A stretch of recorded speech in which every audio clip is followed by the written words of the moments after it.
ওকে, আজকে আমরা শিখবো হচ্ছে অন আর ওভার। যে অন আর ওভারের মধ্যে পার্থক্য কি। আমরা জানি যে অন মানেও উপরে, ওভার মানেও উপরে, কিন্তু কখন অন বসে আর কখন ওভার বসে সেটি আমরা আজকে শিখবো।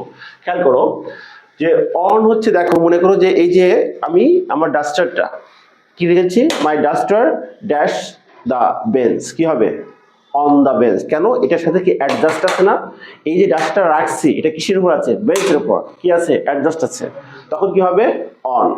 যখন কোনো কিছু উপরে বোঝাবে তখন কি হবে on.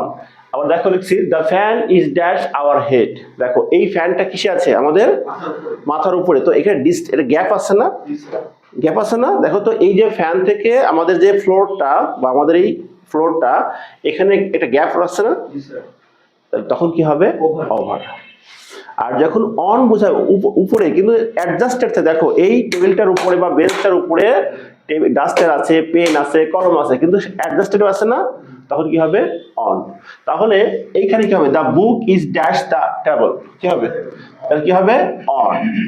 Are the fan is dash our head, কি হবে অন।